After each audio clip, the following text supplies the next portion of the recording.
নমস্কাৰ বন্ধুসকল, আপোনালোক সকলোকে ৰিষ্টৰ অ' পি এছ চেনেলটোলৈ স্বাগতম জনাইছোঁ। বন্ধুসকল, NPS, OPS, DCRG, বিভিন্ন গভৰ্ণমেণ্ট নটিফিকেশ্যন ইত্যাদি খবৰবোৰ পাই থাকিবলৈ, খবৰবোৰ জানি থাকিবলৈ আপোনালোকে প্ৰথমতে চেনেলটো ছাবস্ক্ৰাইব কৰি ল'ব। আজিৰ ভিডিঅ'টিত আপোনালোকে দেখিবলৈ পাব যে NPS, OPS, DCRG বা পেঞ্চন সংক্ৰান্তীয় যিবোৰ ক্ষমতা, সেই সকলোবোৰ ক্ষমতা ৰাজ্য চৰকাৰৰ কৰ্মচাৰীৰ ক্ষেত্ৰত ৰাজ্য চৰকাৰৰ হাতত থাকে আৰু কেন্দ্ৰীয় চৰকাৰৰ কৰ্মচাৰীৰ ক্ষেত্ৰত কেন্দ্ৰীয় চৰকাৰৰ হাতত থাকে। আৰু বিভিন্ন সময়ত আমি দেখিবলৈ পাই আহিছোঁ যে ৰাজ্য চৰকাৰে গোটেই বলটো কেন্দ্ৰীয় চৰকাৰে ঠেলি দিছে। কোৱা হৈছে যে গোটেই কামটো কেন্দ্ৰীয় চৰকাৰে কৰিব পাৰে, কিন্তু এই কথাটো সদনত স্পষ্টকৈ কোৱা হৈছে যে ৰাজ্য চৰকাৰৰ কৰ্মচাৰীৰ পেঞ্চন NPSৰ পৰা OPS হ'ব লাগে, কি হ'ব লাগে কি হ'ব নালাগে সকলো ৰাজ্য চৰকাৰৰ হাতত সম্পূৰ্ণ ক্ষমতা আছে। আহকচোন আমি এতিয়া ভিডিঅ'টিৰ মাজলৈ যাওঁ। তাত আমি দেখা পাম সদনত কিনো কথা ক'লে। पेंशन बहाली के इस मुद्दे को नियम 58 के तहत आपने सदन में मुझे रखने का मौका दिया, उसके लिए आपका धन्यवाद। माननीय अध्यक्ष जी, ये विषय पहले भी कई बार विधानसभा में उठ चुका है। आज पुनः आपसे, आपके माध्यम से मैं सदन का ध्यान आकर्षित करना चाहता हूं। जब हम किसी विकसित राष्ट्र में या किसी अन्य देश में जाते हैं और वहाँ की सोशल सिक्योरिटी के सिस्टम को देखते हैं और अपने यहाँ देखते हैं, तो बहुत ही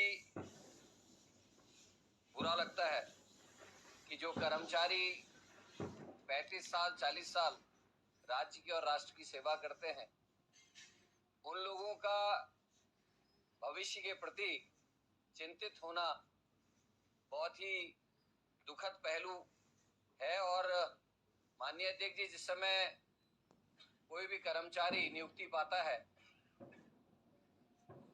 वो राष्ट्र की सेवा और अपने निजी जीवन में किस तरीके से वो जीवन यापन करेगा, उन सब विषयों को लेकर आगे चलता है, आगे बढ़ता है। और जीवन जिस तरीके से चलता है, उसमें जब आदमी रिटायर होता है, वो लगभग 56-57 साल के बाद की उम्र होती है, जिसमें सर्वाधिक आवश्यकता उसको रहती है, उसकी सर्विस जारी होती है, उसको अपना मकान बनाना होता है। बच्चे बड़े हो गए होते हैं, बेटियां शादी के लायक हो जाती हैं, संतान किसी न किसी बड़े अध्ययन के लिए जा रही होती हैं, उच्च शिक्षा प्राप्त करने की दिशा में होती हैं, या फिर उनको कोचिंग करनी होती है।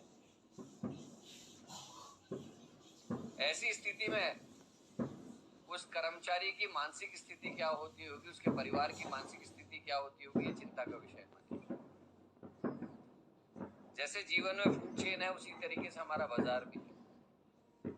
परिवारों के पास अगर धन नहीं होगा तो बाजार कैसे चलेगा, बाजार नहीं चलेगा तो फिर हमारा इकोनॉमिक सिस्टम जितना है वो सारा गड़बड़ाता है।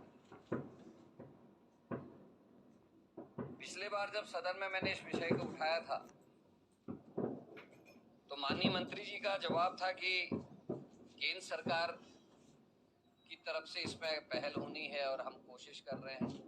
लेकिन मान्यवर श्री लक्ष्मण सिंह कोरंगा, जीतनगर मंडल सेरा बागेश्वर वालों का जो सूचना का अधिकार लगा था, उसमें दिल्ली सरकार से सूचना दी गई कि सूचना का अधिकार अधिनियम 2005 के तहत सूचना दी गई है। आपको सूचित किया जाता है कि संविधान की 7वीं अनुसूची के संघ सूची में यूनियन पेंशन तथा राज्य सूची में स्टेट पेंशन का वर्णन किया गया है।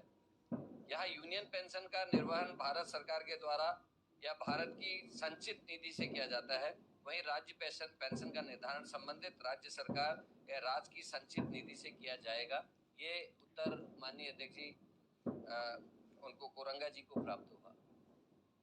और जब इस विषय का जिक्र मैंने गैरसैंण में जब राजधानी चल रही थी किया था, उस समय भी कई किस्म की बातें सदन में आई थी। माननीय अध्यक्ष जी, मैंने जिक्र किया था जिसमें कुछ शिक्षकों के विषय में था, कुछ अन्य विभागों के संबंध में था, जिनको रिटायरमेंट के टाइम में जो तनख्वाह थी वो लगभग 60,000 80,000, और जो नए नियमों के तहत जो पेंशन मिल रही है, नए तरीके से जो पेंशन मिल रही, किसी को 3,000 2700, यहाँ तक कि 600 रुपये पेंशन की कुछ लोगों की। और आज की जो पेंशन व्यवस्था है माननीय अध्यक्ष जी, ये बाजार पे के भरोसे है। हमारे जो इस समय का जो तरीका है वो उस पर डिपेंड करता है कि क्या हमारे लोगों के शेयर्स के भाव रहेंगे, क्या अन्य चीजें रहेंगी। ये बिल्कुल भी अव्यवहारिक है माननीय अध्यक्ष जी, और बाजार के ऊपर डिपेंड है कि हम अपने कर्मचारियों को संरक्षण देंगे न देंगे। माननीय अध्यक्ष जी, पिछले बार सदन में चर्चा करते हुए संसदीय कार्य मंत्री जी, तात्कालिक जो उस समय संसदीय कार्य मंत्री थे मदन कौशिक जी, उन्होंने कहा था कि हम केंद्र सरकार से इस पर वार्ता कर रहे हैं, बातचीत चल रही है, पत्राचार चल रहा है और जल्दी ही कोई ठोस निर्णय इसमें लिया जाएगा।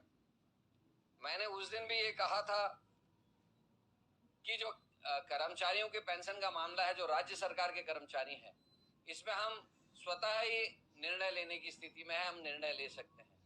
और उस दिन भी आश्वासन यही मिला था कि हम जल्दी इस पर कोई कार्रवाई करेंगे। लेकिन आज इतने माह बीत गए हैं, ये अंतिम सत्र विधानसभा का है माननीय अध्यक्ष जी, और 25 या 20 दिन के अंदर मेरे ख्याल से आचार संहिता लग जाएगी। मुझे लगता नहीं कि कर्मचारियों के हित में कहीं कोई सोच सरकार की है। कर्मचारी अपनी तनख्वाहें बढ़ाने की मांग करते हैं तो ये होता है कि कार्य नहीं तो तनख्वाह नहीं मिलेगी या अन्य तरीके से। और हम सदन में कहने में अफसोस है मुझे इस बात का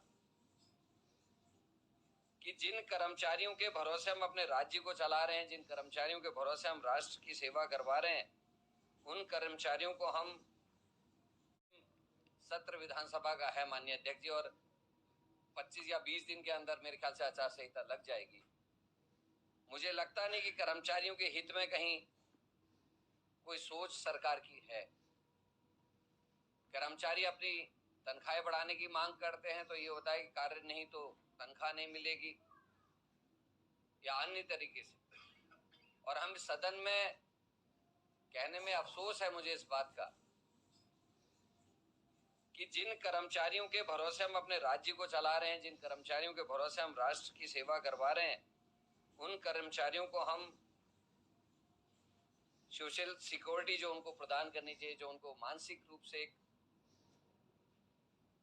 भरोसा होना चाहिए कि हमने पूरा जीवन, अपनी पूरी जवानी, अपना पूरा समय देश के और राज्य की सेवा में लगाया है, हमारा भविष्य सुरक्षित हाथों में होगा, भविष्य सुरक्षित होगा। जिस तरीके से लोग अवसाद में जा रहे हैं, डिप्रेशन के शिकार हो रहे हैं दिन प्रतिदिन, और जब आदमी रिटायरमेंट के आसपास पहुंचता है, जब उसकी उम्र 55 के आगे चले जाती है माननीय अध्यक्ष जी, उनके कार्य करने की क्षमता में बहुत तेजी से गिरावट भी देखी जा रही है। और ये गिरावट उस चिंता को भी दर्शाता है कि उस कर्मचारी के अंदर एक भय पैदा हो गया है कि मैं रिटायरमेंट के बाद क्या करूंगा।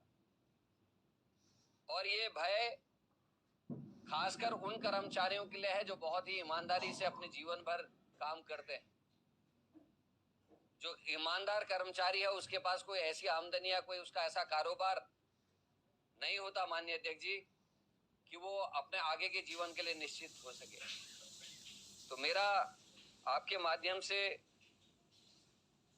सदन में ये बात कहना चाहता हूं कि राज्य सरकार को अपने राज्य कर्मचारियों के हित में उनकी पेंशन की जो 2004 से पहले की व्यवस्था थी उसको बहाल करने के लिए इन्होंने क्या कदम उठाए, मैं जानना चाहता हूं। कि सदन में आश्वासन दिया था तात्कालिक संसदीय कार्य मंत्री मदन कौशिक जी ने, क्या पत्र केंद्र सरकार को लिखे गए, क्या वहां से उनका जवाब आया, और जो केंद्र सरकार ने सूचना के अधिकार पे जो बताया है कि इसको राज्य सरकार अपने स्तर पे भी कर सकती है, उसमें क्या हम एक कदम आगे बढ़े हैं या नहीं बढ़े हैं, यही मैं जानकारी चाहता था। क्योंकि ये बहुत महत्वपूर्ण विषय है।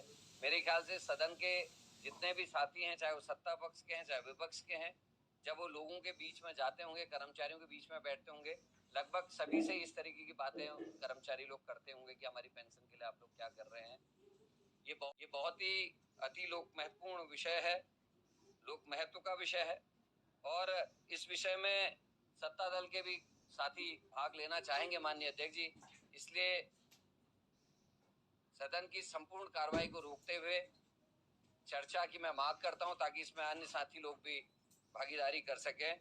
आपने मुझे इस विषय पर बोलने का मौका दिया, उसके लिए बहुत बहुत धन्यवाद।